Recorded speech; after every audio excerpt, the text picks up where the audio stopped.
कमर साहब का आज ऑफिस जाने को बिल्कुल मूड नहीं था, और अगर इनकी बीवी बच्चों को इनकी छुट्टी का इल्म हो जाता तो बीवी शॉपिंग पर जाने का इसरार करती और बच्चे स्कूल न जाते कि हम भी आपके साथ चलेंगे।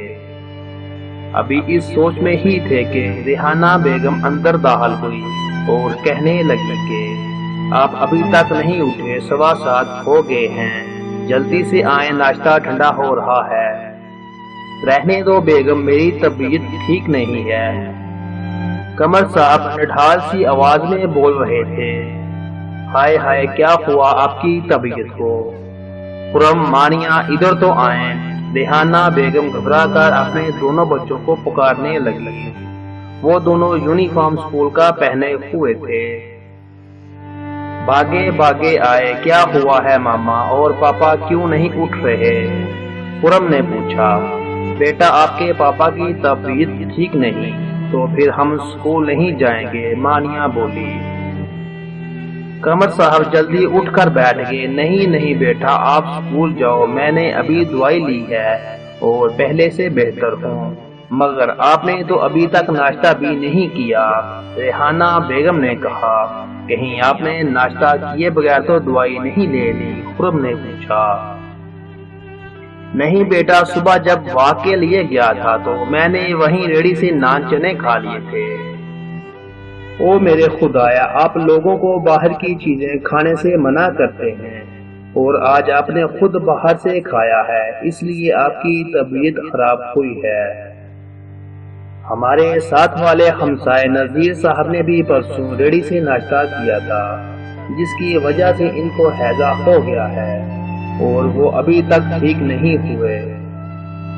हाय हाय, मैं क्या करूं? रेहाना बेगम दोनों हाथ मलते हुए कहने लगी।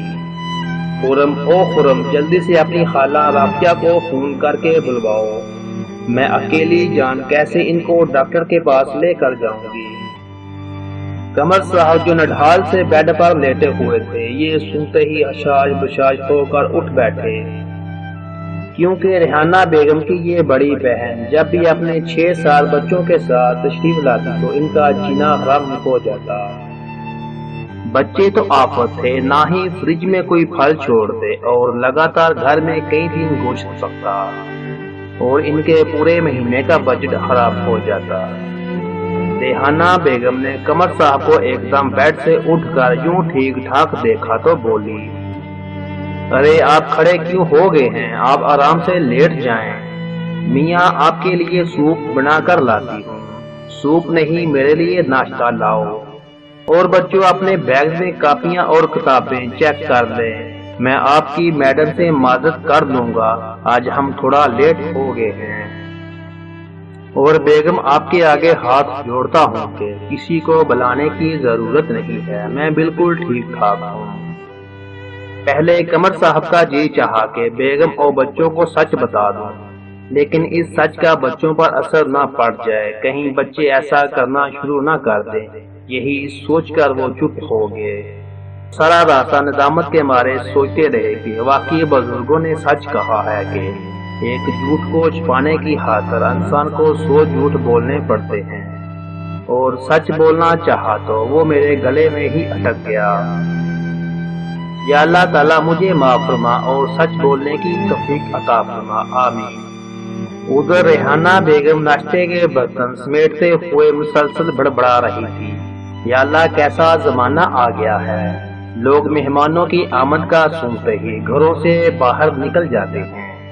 बेचारी मेरी आपा का नाम सुनते ही ऐसे बीमारी रफू चक्कर हुई, खुद भी फट से तैयार होकर बच्चों को बाइक पर बैठाकर ऐसे हवा में उड़कर ले गए कि गोया मेरी आपा ना हुई, कोई और ही दुनिया की महलूक हुई, जो सबके सब आन फना गायब हो गए। नतीजा ये है कि ये बात सच है कि कुछ भी हो जाए, आपका कितना बड़ा नुकसान ही क्यों ना हो जाए, लेकिन हमेशा सच बोलो।